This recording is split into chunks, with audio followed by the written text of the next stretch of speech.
Terminals त्या ठिकाणी पालकांपासून हरवलेली होती। त्या परिसरामध्ये कार्यरत असणाऱ्या पोलीस दलातील अधिकारी श्रीमती चेतना पाटील यांनी तिथं प्रसंगावधान दाखवून त्या मुलीचा शोध घेण्याचा प्रयत्न केला। ती मुलगी शोधली आणि तिच्या नातेवाईकांच्या ताब्यात सुखरूपपणानं ती मुलगी पुन्हा त्या ठिकाणी सुपूर्द केली। हे जे अनाबिया शेख आहे हे लोक मुंबई फिरण्यासाठी आलेले होते आणि अशा वेळी त्या परिसरात छत्रपती शिवाजी महाराज टर्मिनल्स या ठिकाणी आपली मुलगी म्हणजे आपल्या जवळनं हरवल्यानंतर थोडंसं ते एकदमच अस्वस्थ झाले आणि आमच्या ज्या अधिकारी आहेत श्रीमती चेतना पाटील पोलीस दलाच्या त्यांनी लगेचच त्या पालकांची मदत केली आणि ती मुलगी शोधून काढण्याचा प्रयत्न करून ती शोधून पालकांकडे सुखरूपपणे सुपूर्द केली। पर्यटक जेव्हा मुंबईमध्ये येतात तेव्हा त्यांची सुरक्षा किंवा त्यांना हेल्पिंग हँड मदतीचा हात हा नेहमीच सगळ्यांनी दिला पाहिजे आणि विशेषतः पोलीस दलातल्या या अधिकाऱ्यांनी अत्यंत चांगलं त्या ठिकाणी प्रसंगावधान दाखवून ती मुलगी शोधून काढली आणि पुढे होणारा अनर्थ हा टळला। आणि म्हणून राज्याचा पर्यटन मंत्री म्हणून अशा कर्तव्यदक्ष अधिकाऱ्यांची गौरव करणं, कौतुक करणं, त्यांचं अभिनंदन करणं हे राज्याचा पर्यटन मंत्री म्हणून माझी जबाबदारी आहे। म्हणून श्रीमती चेतना पाटील यांना मी आज माझ्या कार्यालयामध्ये मंत्रालयात विनंतीपूर्वक बोलवलं, त्यांना प्रशस्तीपत्र देऊन त्यांचा या ठिकाणी सन्मान केला आणि नक्कीच त्यांच्या चांगल्या कामाबद्दल शासन आणि विशेषतः आमचा पर्यटन विभाग त्यांचं अभिनंदन करतोय। एवढंच मला या निमित्तानं सांगायचं। काही प्रश्न असतील तर विचारा। नाही आता ऐका ना, हा विषय संपला का? हा विषयासाठीच होती विषय, ते झाल्यावर सांगा। किती तास लागले हो? 1 तासात शोधली। मी गृहमंत्री महोदयांना विनंती करेन, राज्यमंत्री गृह शहरे यांना विशेष विनंती करेन आणि त्यांच्याकडनं अशासाठी त्यांना किमान त्यांचं गृह विभागानं पण कौतुक करावं, त्यांना प्रोत्साहन द्यावं, अशासाठी मी माननीय राज्यमंत्री गृह योगेश कदम साहेबांकडे विशेष प्रयत्न करेन। नाही अर्थात ती काय हे बघा हे सांगतील त्या स्वतः, पण कसं आहे मी म्हणतो ना ते प्रसंगावधान दाखवणं म्हणजे अशा वेळी बऱ्याचदा नुसतं आपण अर्ज लिहून घेतो किंवा मिसिंगची कंप्लेंट नोंदवून घेतो, तपासतो म्हणतो, पण तात्काळ अर्ज लिहून घेणं, मिसिंगची कंप्लेंट नोंदवून घेणं ह्याच बरोबर तात्काळ इन ऍक्शन येणं आणि ती मुलगी तासाभरात लगेच शोधून देणं। आणि छत्रपती शिवाजी महाराज टर्मिनस म्हणजे तुम्हाला एरिया माहिती आहे किती व्हास्ट आहे, किती गर्दी असते, किती क्राऊड मोठा असतो तिथं, अशातनं ती मुलगी शोधून 1 तासात काढणं। म्हणूनच मी म्हटलं की पर्यटकांची सुरक्षा यासाठी जी समयसूचकता आमच्या गृह विभागातल्या अधिकाऱ्यांनी दाखवलेली त्याच्याबद्दल त्यांचं विशेष मी कौतुक केलं। इतर काही प्रश्न असतील तर विचारा आता। बच्चू कडू असं म्हणाले की कालपर्यंत त्यांच्याबाबत जी चर्चा सुरू होती की बच्चू कडू होणार आणि त्यांना विधान परिषदेची त्यांची वर्गणी लागणार, त्यांचं असं आज त्यांनी प्रेस घेतली आणि म्हटलं की एका आमदारकीसाठी मी कुठेही जाणार नाही, तर त्यांच्यासोबत चर्चा फिसकटली की काय?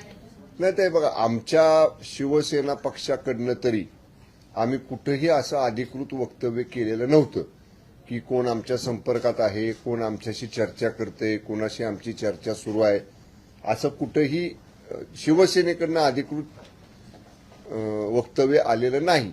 आता जेव्हा विधान परिषद, राज्यसभा या जेव्हा निवडणुका चालू असतात त्यावेळी अनेक नावं चर्चेमध्ये येतात, अनेक नावांना सूत्रांकडच्याच माहित्या चालवल्या जातात, सूत्रांकडच्याच बातम्या चालवल्या जातात। त्यामुळे आता सूत्रांकडच्या बातम्यांच्यावरती जोपर्यंत पक्षानं अधिकृत भूमिका मांडलेली नाही किंवा पक्षाची जोपर्यंत अधिकृत भूमिका पक्षाचे मुख्य प्रवक्ते जोपर्यंत मांडत नाहीत तोपर्यंत त्याच्यावर अधिक भाष्य करणं योग्य नाही।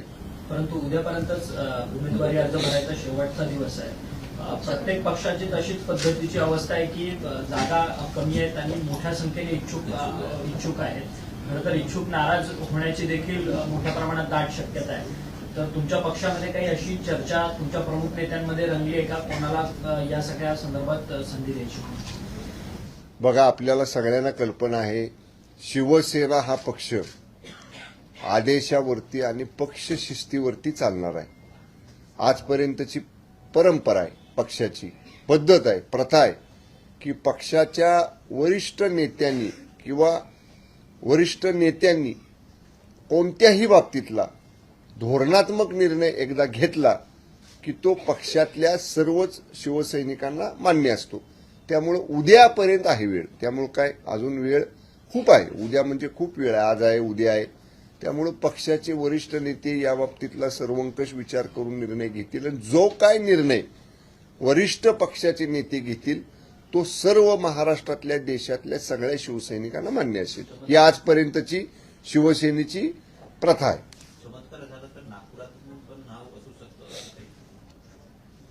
जर तरला उत्तर दिलं योग्य नाही, थोडा वेळ उद्यापर्यंत थांबा. उद्या अर्ज भरण्याची प्रक्रिया मला वाटतं उद्या सुरू होणार आहे ना, उद्या संपणार आहे.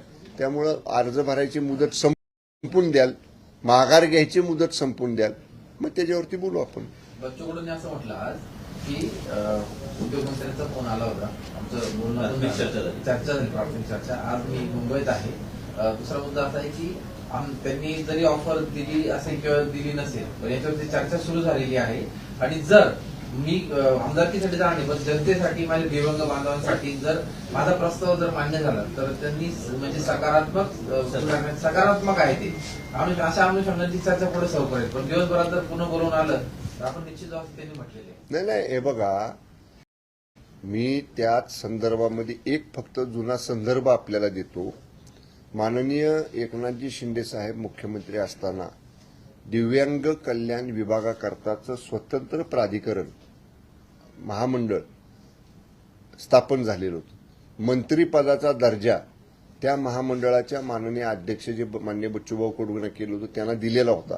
त्यामुळं दिव्यांग बांधवांच्यासाठी आदरणीय एकनाथजी शिंदे साहेब मुख्यमंत्री असताना जे शब्द, जे आश्वासन माननीय शिंदे साहेबांनी सभागृहात दिलं, सभागृहाच्या बाहेर दिलं, शिष्टमंडळांना दिव्यांग बांधवांच्याशी भेटताना दिलं, त्यावेळी ते पूर्ण केलेलं आहे. आणि त्याचं मुळात इम्प्लिमेंट करणं, त्याचं धोरण ठरवणं, त्याची रूपरेषा आखणं, या सगळ्याची जबाबदारी त्या महामंडळाचे अध्यक्ष म्हणून माननीय बच्चूभाऊ कडूंच्याकडेच दिलेली होती आणि त्यांना मंत्रिपदाचा दर्जा देखील दिलेला होता. त्यामुळे या बाबतीत शिवसेना आदरणीय एकनाथजी शिंदे साहेबांच्या नेतृत्वाखाली दिव्यांग बांधवांच्या बाबतीत संवेदनशील आहे आणि सकारात्मक आहे. तर इकडे महायुतीचं सरकार आहे, 3 पक्षांचं सरकार, परंतु महायुतीमधलेच तुम्ही 2 पक्षातले नेते मंडळी एकमेकांसोबत भांडतात का, अशी परिस्थिती आहे. एकीकडे तुमचे मंत्री आहेत प्रताप सरनाईक, त्यांच्या विरोधात मीरा भाईंदरचे भाजपचे आमदार आहेत नरेंद्र मेहता आहेत, त्यांनी दंड थोपाटलाय. कासरवडवली पोलीस स्टेशनमध्ये जातात, त्यांच्या विरोधात काय तक्रार देतात. त्याच्यानंतर तुमच्या मंत्र्यांच्या कंपनीकडनं त्यांना लिगल नोटीस इश्यू पाठवली जाते. आणि हा सगळा प्रकार काय आहे, म्हणजे अर्थात तुमच्या तालमेल आहे का? सुरुवात कोणी केली हे पाहावं लागेल ना. तुम्ही लोकांनी सुद्धा हा विचार आपण बांधवांनी सुद्धा केला पाहिजे. सुरुवात कोणी केली? आता जेव्हा एखादी तक्रार दाखल झाली एखाद्या आमच्या माननीय सहकाऱ्यांच्या बरोबर मंत्रिमंडळातल्या, तेव्हा ते हाताची घडी घालून गप्प बसतील का? तक्रार झाल्यानंतर त्यांनी गप्प बसायचं का? आता आम्ही महायुतीत आहे. तक्रार करणारी व्यक्ती महायुतीतल्या एका घटक पक्षाची सहकारी आहे. तक्रार केल्यावर त्याला काउंटर नोटीस देणार असते. पण तक्रार करणाऱ्यांनी ह्याचा विचार केला पाहिजे ना की आपण जर महायुतीत आहे तर महायुतीच्या राज्य समन्वय समितीकडे विषय मांडावा. महायुतीतल्या गोष्टी महायुतीमध्ये अंतर्गत बसून आधी चर्चा कराव्यात आणि त्यातनं नाही चर्चेतनं प्रश्न सुटला तर मग बाहेर माध्यमांकडे जावं. त्यामुळं मी म्हणेन सुरुवात कोणी केली याचा विचार करा ना, मग ऍक्शनला रिॲक्शन होणार साहजिक. जर समजा कोणावरती आमच्या एखाद्या मान्य सहकारी मंत्र्यांच्यावरती कोणी आक्षेप घेतला, आरोप केले, काय त्यांच्यावरती दोष ठेवले, समजा त्यांच्याकडे बोट दाखवलं, तर मग त्याला लिगल पद्धतीनं कायदेशीर पद्धतीनं त्याला प्रत्युत्तर देणं, कायदेशीर नोटीस देणं हे क्रमप्राप्तच आहे. म्हणून माझं म्हणणं आहे की अशा गोष्टी करण्यापेक्षा महायुतीतल्या गोष्टी ह्या महायुतीमध्ये अंतर्गत बसून त्याची चर्चा अगोदर झाली पाहिजे, जेणेकरून अशा गोष्टी या म्हणजे नाहक त्याला वेगळं वळण लागणार नाही. परंतु त्यांच्या नेत्यांची या सगळ्याला सहमती असते असं आहे यावरूनच दिसून येतं, कारण की ही काय पहिल्यांदाच अशी घटना नाही घडली. तर मेट्रोचा ज्यावेळेस प्रकल्प उद्घाटन करायचा होता तेव्हापासूनचा हा वाद आतापर्यंत सगळा ओढवलेला आपल्याला पाहायला मिळतोय. मग त्यांना विचारा ना, तुम्ही मला कसं विचारताय? तुम्ही ज्यांना तुम्ही म्हणताय की त्यांची फूस आहे असं वाटते किंवा त्यांच्यामुळं कुणी त्याच्यामध्ये असं करतंय, तर असं तुम्हाला वाटतंय कोण करते, तर तुम्हाला वाटतंय त्याला विचारा. आम्हाला एक सांगितलं, आमच्याबद्दल शिवसेनेबद्दल जर अशा पद्धतीचं काही समजा कुठं आक्षेप घेतले गेले, आरोप केले गेले, तर मग आम्ही तरी ना हाताची घडी घालून तर बसणार नाही ना. आम्ही सुद्धा त्याला उत्तर देणार. आम्ही कायदेशीर मार्गानं ते फाईट आउट करायचा प्रयत्न करणार. म्हणून माझं म्हणणं एकच आहे, कुठलीही गोष्ट असू द्या, महायुतीमधल्या अंतर्गत 3 पक्षांमधल्या बाबी जर कोणाबद्दल कोणाचा आक्षेप असेल, कोणाबद्दल कोणाची तक्रार असेल, कोणाबद्दल कोणाचं काही यापेक्षा वेगळं काय म्हणणं असेल, तर आधी महायुतीच्या इंटरनल प्लॅटफॉर्मवर ते मांडावं. इंटरनल प्लॅटफॉर्मवर मांडल्यानंतर त्याला थोडा कालावधी द्यावा आणि त्यातनं नाही झालं तर मग त्याचा मार्ग त्याला मोकळा आहे ना. ठीक आहे, चला. जिल्ह्यामध्ये पण होताना पाहायला मिळतंय. साताऱ्याची जिल्हा परिषद निवडणूक झाली, त्याच्यामध्ये तुषार दोषी हे सगळे आरोप, तुषार दोषींचा निर्णय घेण्याचा पद्धत चुकीची होती, ते आता ते बदली झाले. खऱ्या अर्थाने तुम्ही स्वतः या सगळ्या संदर्भात आंदोलन करणार होता, एक मोठं जन आंदोलन साताऱ्यात उभं राहणार होतं तुमच्या सगळ्या घटक पक्षांचं, मित्र पक्षांचं. ते कधी होणार आहे नक्की नेमकं, की तुमचं पॅचअप झालं भाजपसोबत? सातारा प्रकरणाच्या बाबतीत माननीय मंत्री महोदय मकरंद पाटील आणि मी, आम्ही दोघांनीही जो प्रकार घडला तो इत्तंभूत प्रकार, त्याची सगळी पार्श्वभूमी माननीय मुख्यमंत्री फडणवीस साहेब आणि दोन्हीही माननीय उपमुख्यमंत्री आदरणीय एकनाथजी शिंदे साहेब आणि आदरणीय सौ सुनेत्राताई वहिनी, या तिघांच्याही समोर आम्ही विस्तृत आमचं म्हणणं मांडलेलं आहे अधिवेशन काळामध्येच. आणि आम्हाला दोघांनाही, मला आणि माननीय मकरंद आबांना जे आश्वस्त करायचे ते माननीय मुख्यमंत्री देवेंद्र फडणवीस साहेबांनी आणि दोन्ही माननीय उपमुख्यमंत्र्यांनी आम्हाला आश्वस्त केलेलं आहे. त्यामुळे आता यापेक्षा जास्त त्याच्यावर काय बोलावं असं मला तरी वाटत नाही. आम्हाला जे बोलायचे ते आम्ही माननीय मुख्यमंत्री महोदयांच्या समोर बोललेलो आहोत आणि आम्हाला जे आश्वस्त करायचे, आम्हाला जे सांगायचं आहे ते माननीय मुख्यमंत्री महोदयांनी, दोन्ही उपमुख्यमंत्र्यांनी आम्हाला सांगितलेलं आहे.